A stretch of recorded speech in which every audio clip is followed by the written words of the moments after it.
Hey, I'd like to welcome you to another episode of Mission Matters. My name is Adam Torres, and if you'd like to apply to be a guest on the show, just head on over to missionmatters.com and click on Be Our Guest to apply. All right, so today I have Scott Couchenour on the line, and he is CEO of Serving Strong Enterprises. Scott, welcome to the show. It's an honor to be here with you, Adam. All right, Scott. So today's topic, first off, I'm a big fan of it. I think especially over the last couple of years, as we've all kind of gone online, we are all, to a certain extent, we're all connecting in different ways, figuring out different ways to be of value in the marketplace.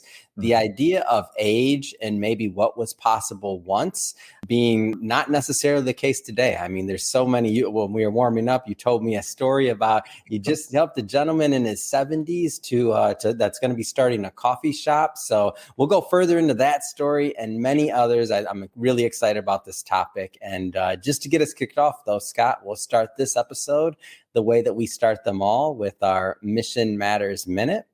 So Scott, we at Mission Matters amplify stories for entrepreneurs, executives, and experts. That's our mission. Scott, what mission matters to you? Well, the mission that matters to me is that we reinvent or we change the narrative of what it means to grow old. Yeah. To not grow old, to not decline in isolation and fear, but to grow up. And to make the fourth quarter, which we'll talk about later, our greatest quarter of life.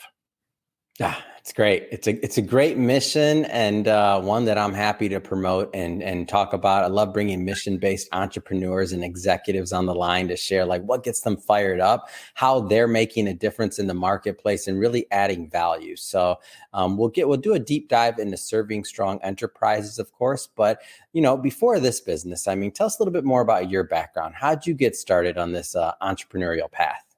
Well, it started when I joined my dad's company when I was 24 years old. And for the next 24 years, I was the COO in charge of legal, license, insurance, bonding, safety, all that sort of thing. We were a multi-million-dollar national church building company. And I was in the midst of building my family, building my career.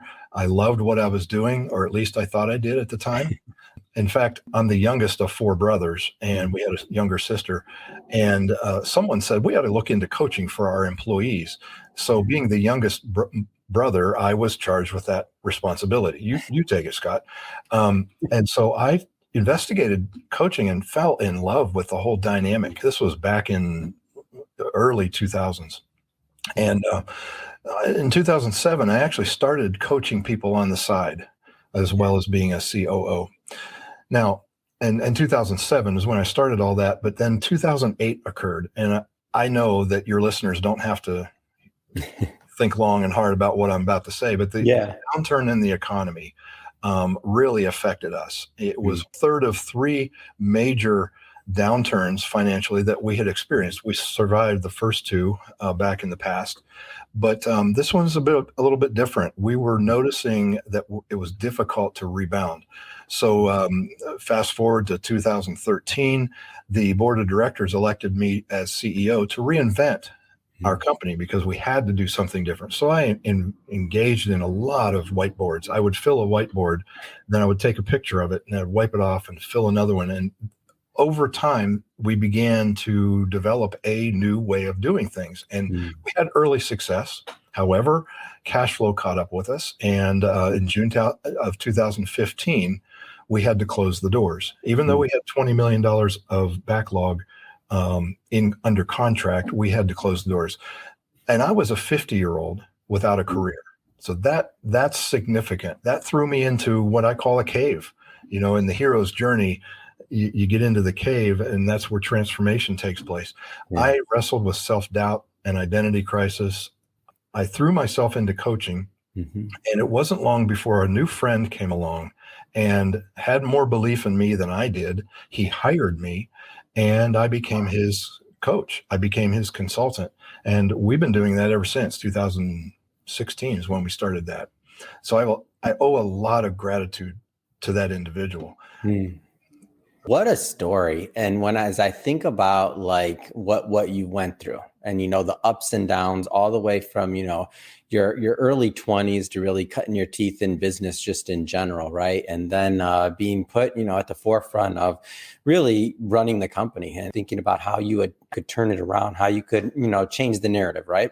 Right. And then ultimately, when age catches up with you, or we'll talk about what that even means, because in the past, maybe being 50 at that exact point may have meant something different than maybe it means now in terms of opportunity and what individuals can do.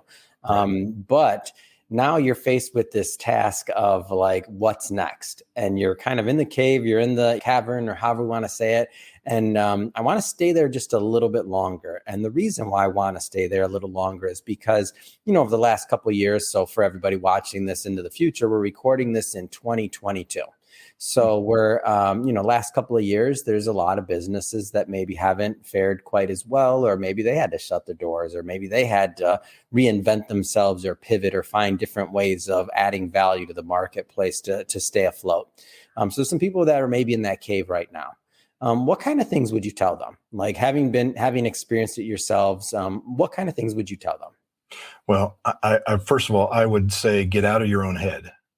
That's the single greatest thing. I pulled from the whiteboarding that I had done, and began to just really, I needed somebody to pull the stuff out of my head. I didn't do it. In fact, for 4 years, I really, really struggled. And I believe that could have been shortened had I had someone to help me download everything that was going on in my head, because I was too close to everything. And I was going through my own sense of isolation. And I just, you can't be strategic. The locus of control is outside of you. You're being controlled by all the circumstances. I wrestled with a lot of anxiety and fear. And I would say if I had had someone who I could confide in and process everything, I think I would have been able to distance myself from my circumstances and reflect on what's happening and become strategic about it and start moving forward. And that's my number one. The first thing that comes to my mind is you've got to reflect. Yeah. And I, for those that have been listening to this show for a long time, they know that what I'm about to say, you can't read the label when you're sitting in the jar. Like you need somebody else. And that's not my words. That's, another coach or individual that was in that business years ago, or at some point came on and told me that. And I always remember it, because I'm like, I picture myself in this big pickle jar or whatever kind of jar it is. And I'm trying to read the label, but I can't, because I'm in the jar. Like you need a coach. So for anybody that's still fighting that concept, whether you're doing great, whether you're doing, not so well, whether you're in between, like you still can't read the label if you're in the jar, period. Physically impossible. You can try to get a mirror, get your buddy to put a mirror out there. You can do some things every once in a while, but you need somebody that's on that journey for you. And that's not, Scott is a coach, that's his business, but that's my own bias. Like I've benefited from coaching through the years. And I can't think about what I wouldn't have done had I not been able to do that and to go down that path and have the individuals in my life that kind of could help me along that way. And I like to usually make this distinction pretty early on. Coach versus mentor. Can you maybe tell us a little bit about the distinction between the two? Because I don't like the concepts to be confused in the conversation. Well, sure. A mentor, the predisposition of a mentor is they have been there. Yeah. They have done that. And so they have the answers, but they're guiding the mentee along so that the mentee can bring it into their own reality. Yeah. Coaching, on the other hand, is they're not an expert in the answers. They're an expert in the questions. So, and they're an expert in the creation of the space, the non-judgmental, confidential space. And they bring the questions and pull the answers out of the client. Mentors kind of, you might see more leading questions. They're operating. Now, I'm not saying mentors are not needed. There is, of course, mentors. They're just different. It's just two different things. And I like people to have that clarification. That's all. Right. And mentors would lean more toward the role of consultant who listens to everything that the client has to say and then says, here's what I think you should do, based on all of my experience and all my knowledge and schooling and all. Coaching is distinctly different in that regard. Yeah. They stay distanced enough that they can be the external set of eyes and ask questions that no one else would think to ask because they're not in the jar.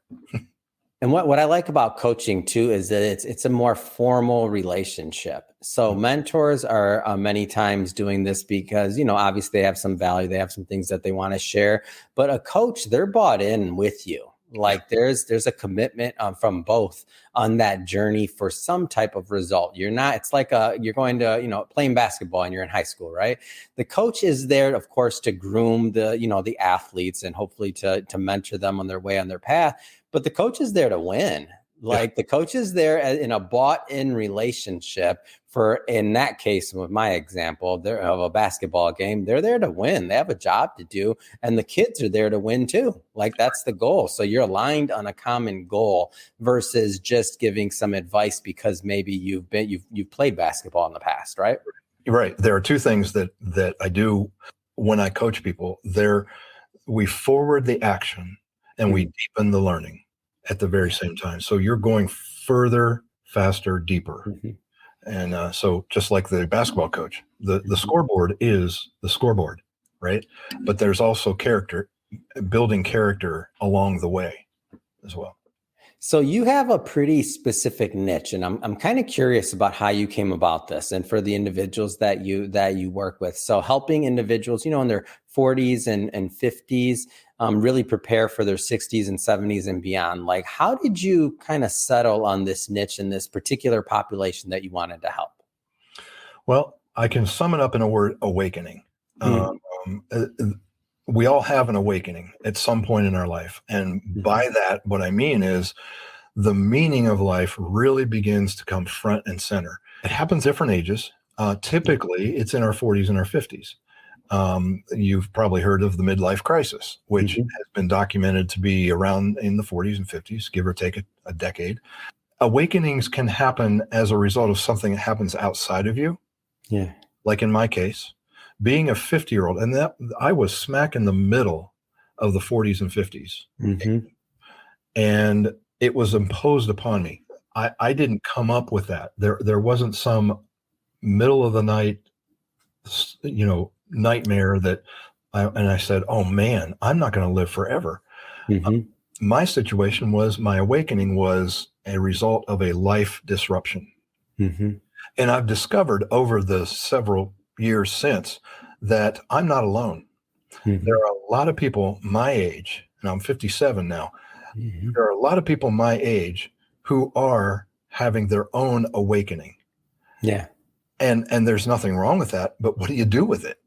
And so I mix all the coaching that I've done, the experiences I've been through, and I said, there needs to be a process so that you can take this awakening and you can make it work for you rather than against you. And then that's what's been my commitment ever since. It kind of goes back to that. If I had someone that I could confide in when I was going through that awakening, I've committed to be that person for others. Yeah. Here's the other thing. The baby boomers, and I love them. There's a lot of baby boomers that are part of my life, and I've learned a lot from them. But by and large, their narrative of aging is not a very pretty picture. I mean, it's decline, it's isolation, loneliness, irrelevance, all these sorts of things. The whole concept of retirement, and retiring into the garden and just oblivion, riding into the sunset. All of these images come from, and I'm probably going to make a lot of baby boomers mad, but generally that is the narrative. And I've got that burns me up. There's so much more available now than there ever was before. And we have all the ingredients that we need to grow up, not grow old. Yeah, and like just sticking on that topic a little bit longer. So thinking about what the old narrative was, right? So you work for a company, maybe X amount of years, you retire with the gold watch. Mhm. Maybe the life expectancy wasn't quite as long for some previous generations, right? So the idea was you get a solid, 10, 15 years of retirement, maybe have some supplemental social security, maybe have a pension. Then the whole world changes. We no longer have pensions for the most part. We have 401ks.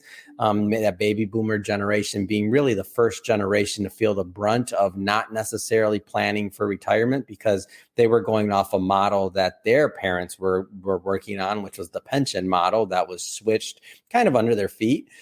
So then you look at it now and you say, okay, maybe you were a business owner, maybe you didn't, but you're getting towards that quote unquote retirement age, whatever that means, right? Right. And you're Absolutely. counting the pennies or counting the dollars to figure out what your retirement and the rest of your life is going to look like. Like that is a depressing narrative, and you're kind of told that you're pretty much doing the. And I was a financial advisor in finance for almost 14 years. So let's just say I've created hundreds of financial plans for baby boomers through the years. So that concept of what's next always was in my planning process of like, okay, but you're going to be very young. Like, what are you going to do next? Like that was a part of it Right. because you can only play golf or do certain things for so long before you just feel like, what's next? Like that drags on, when you're doing it for 20, 30 years. So it's like, what's next? So this whole idea and concept with your model that you've brought to the table, just being pretty specific, saying, hey, there's a whole nother life, regardless of what you've done in the past. It might be a second career. There could be other things you're doing. Even if you did do financially well, it still becomes a question of like, what's next? Right. Absolutely. What's next? Let's pivot. Let's reinvent. The word retirement really isn't a part of the vernacular that I Mm-hmm. work with my clients on. Yeah. Retirement means giving up. And I Mm-hmm. know that's not the case for the baby boomers. It wasn't an intention. They didn't wake up and say, okay, my first day of retirement, I'm going to start dying now. Yeah. But it's just a different concept. It's pivot. What can I Mm-hmm. do now? How can I leverage all of my experiences and do something? A lot of people going into their fourth quarter are volunteering and Mm-hmm. finding their purpose. Yeah. All right, Scott. So you mentioned fourth quarter more than once. I want to break down that narrative. So tell us a little bit more about what that fourth quarter concept means. Sure. So take a look at the average lifespan of an American male Mhm. and take into account all the different gender and the location and all that. But if you were to say it's 78 to 80 years, break that 80-year lifespan into 20-year segments. The first quarter is our first 20 years. I call that our learning quarter. We're growing, we're being nurtured, we're going to school. The second quarter are your 20s and your 30s, and that's the building phase. Mhm. That's where we're building a marriage, a family, a home, a career, a business. And then we reach that third quarter, and that's our 40s and our 50s when we've essentially matured everything that we have built. And it's in that phase that we begin to really start to question, is this all there is? Um, Mhm. and it's brought on by a number of different variables, one of which is we're just not as young as we used to be. And so Mhm. the drive to hustle and grind is not as strong as it was before. And I know as a male, that is something alone that we have to wrestle with is what's going on here? I don't have the interest that I used to have. What's wrong with me? But I Mhm. think it's a function of the stage of life. Think of a curve. Think of the bell curve. You've built, and now it's built. Your Mhm. family's built. Your kids are growing and moving out of the house. Um, your business is running and succeeding, but there's something missing, and that to me is the third quarter awakening somewhere in that lifespan. The fourth quarter is your 60s and your 70s, leading Mhm. up to that year 80. And if you're fortunate and healthy and lucid, you'll have more years than that. But let's take a look at that fourth quarter just a minute. Mhm. Most of our narrative that we have, the script that been given is we grow, we build, and then we decline. The old phrase, Lordy, Lordy, look who's 40. Yeah. or over the hill. All these things indicate that black balloons we're dying now. Mm. That's what I want to change. Yeah. The narrative that there's another curve that we are all leaving on the table if we're not careful. And the fourth quarter, in my opinion, is the best quarter that we could ever experience. Yeah. It's great. And I want to go further into actually serving strong enterprises and really into your model overall. So first off, maybe just tell us a little bit more about the company. Sure. Ohio based. You're looking at the crew. It's a coaching and on occasion consulting business for small business and nonprofit executives and owners. The whole idea is to coach people to do what they can do. This built-in mechanism, and my overarching theme is serve strong and finish strong. And I know we've heard that phrase before, but that's significant because of the fourth quarter and how much we have going for us. So that's what I'm doing. And so you have a very specific model you use called the 5D model. Tell us more about that. Yeah, it's a cycle. They all start with D. There are 5 steps, and I largely drew this from the reinvention of the family business that I had in that crucible that I was in, and then discovered, hey, wait a minute. I did that. That began to succeed.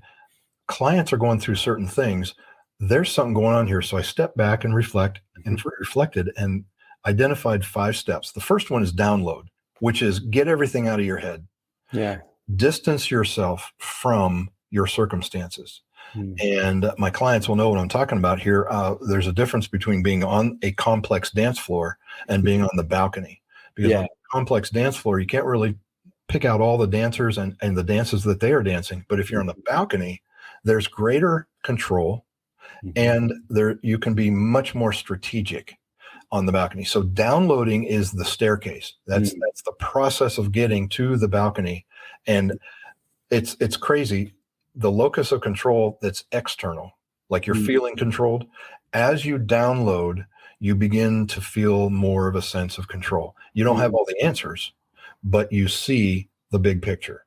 That leads to the second step, which is discern. Discerning is just basically making sense of what you just downloaded.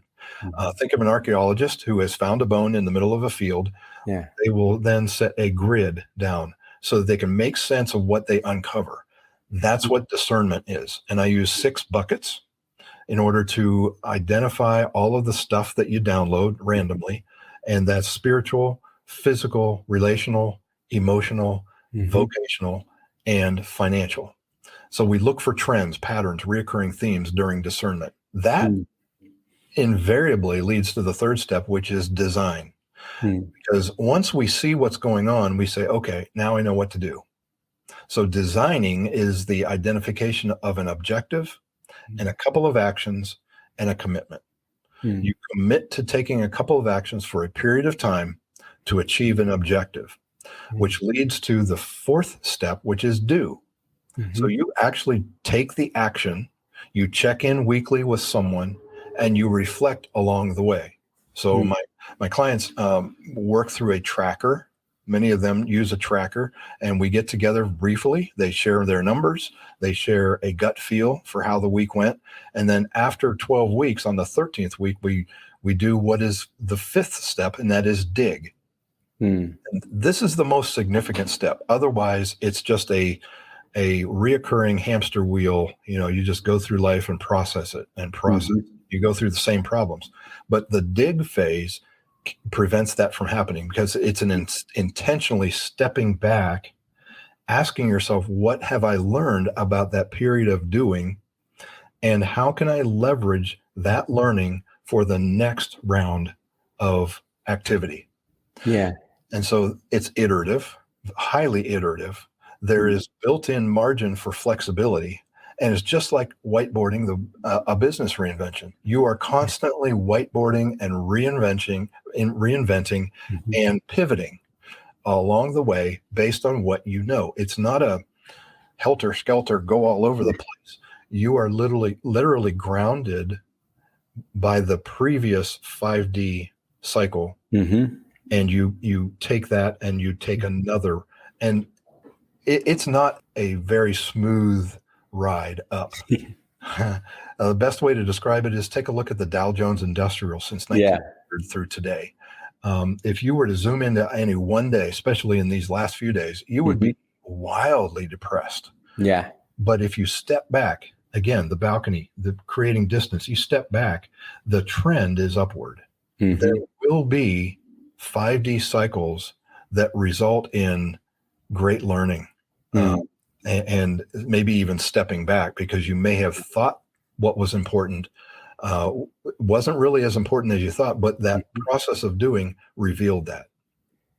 And what I like about this model in general is that it's a cycle. So once you're done with one part of it, and it sounds to me like every single cycle, even though maybe some of the processes may be the same, because it's highly iterative, like every cycle is going to be pretty much different. Am I off on that? Am I understanding? You are absolutely right.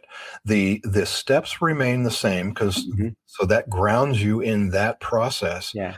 But the details, my word, they're different for every client, and they're different for every cycle.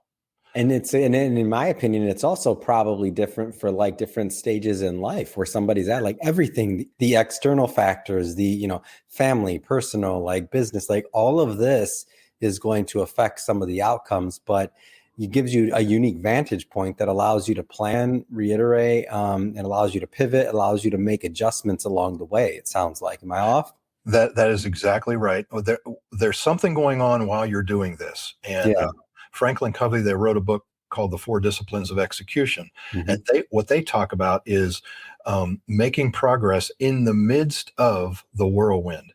Yeah. And the 4DX process is one of the foundational works among 3 other basic works of material. And you never know what's going to happen in the midst of doing. So a lot of, there are some clients who will reflect on the do phase, and in their digging, they'll realize that they were sideswiped by an event, and they had to deal with that. So we do a lot of life rhythm. I don't like the concept of life balance, because that does more harm than good, because it assumes you have to be the same energy in all areas all the time. It just doesn't work. It's not realistic. No. No. So looking at this, I know obviously you're working with a lot of clients. I think you've also decided to take this maybe a step further and build a community around it. Tell me a little bit more about that as well. Sure. So one-on-one coaching is my primary methodology, and I'm still doing this. However, I have noticed recently an unmet need among my clients and the people that are wrestling with this third quarter awakening. And that is a peer-to-peer network that is both affordable and is effective for the 40 and 50 age specific issues. Now, there are a lot of good peer-to-peer networks out there, and I don't want to knock any of them. They're great. It's just for my client market, they're cost prohibitive, and they don't really consistently address the awakening. So I've created a community, which is a collaborative community of seasoned executives. And I am seeking a community that is smart, that is fun, that is adventurous. It's simple and powerful and results oriented. And it's all designed to create a fantastic fourth quarter. And one of the cool things I would imagine about your particular community and the way that you're building it is because so many of the community members or participants are already indoctrinated in that whole 5D model and process. Like, you're speaking the same language, like just communication and connection as humans in general, like language can be a big barrier. So if you're already kind of indoctrinated and you understand the process and you have stories to share, that commonality, you're speaking the same language, I mean, I think it allows the opportunity for even further growth and just other connections and things that maybe somebody may not have thought was possible and now becomes possible. Exactly. You might be in stage 2 of your certain one, and someone is in stage 4 of theirs, and they will be able to be the set of eyes that you needed to hear at that time. I believe that the members in the community are all geniuses at something. We're all geniuses at something. And we can give that genius and we can receive that genius. The highest core value of the community is community. It's that belonging to a group. And that's, the curriculum that works too. But man, if you can call a place like this is like family to me, especially in the fourth quarter, when you are death, we can't escape it. We are all subject to the same fate, and that is we're going to start seeing deaths. And so this is kind of preemptive, the whole idea of belonging, because I know we are all going to get older. And I would love for the millennials and Gen Y and Gen Z to be able to have a platform that they can plug into as they become awakened to their own situation and have a place where they can call home. It's great. It's a great concept. It's a great work, and it's needed. So a big fan of the mission. And I can think about myself as I, progress in life. Like I want that kind of community. I want it to be available. I want to be able to connect with people that are in the fourth quarter and, third quarter, and just think about what that looks like to learn from others as well. So, I think that's how we all progress. So Scott, first I'd have to say, this has been great having you on the show, learning more about your business, of course, your coaching and how you're making a difference. I just have to ask, what's next? You got a lot on your plate, building a community. I think you got a podcast coming up too. Tell me more about that. Yeah, I plan on starting a podcast probably in the fourth quarter of this year, and it's going to... Hold on, fourth quarter. Everything's fourth quarter with you. What's going on? No, I'm just playing. I had to, Scott. I had to.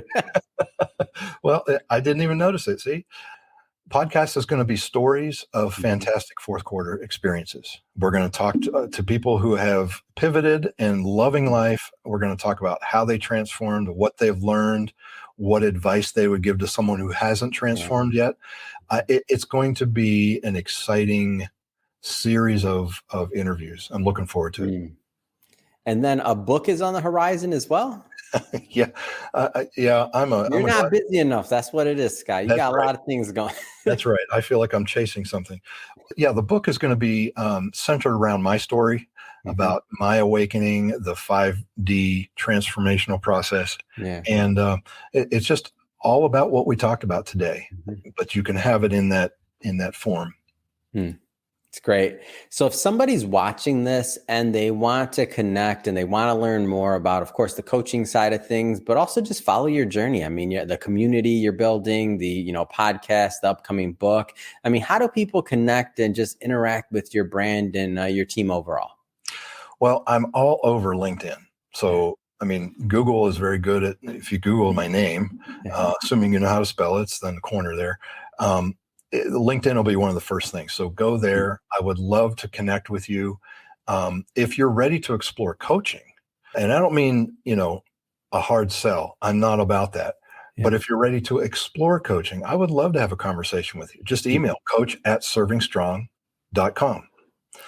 Now, knowing this was coming up, Adam, I put together a resource download for those of you who are listening. So if you went to servingstrong.com /MM for Mission Matters, there's a special landing page there. You can register, you can get this download, and it's a very short 5-page ebook and then a downloadable spreadsheet so that you can identify where you are on this legacy grid, I call it.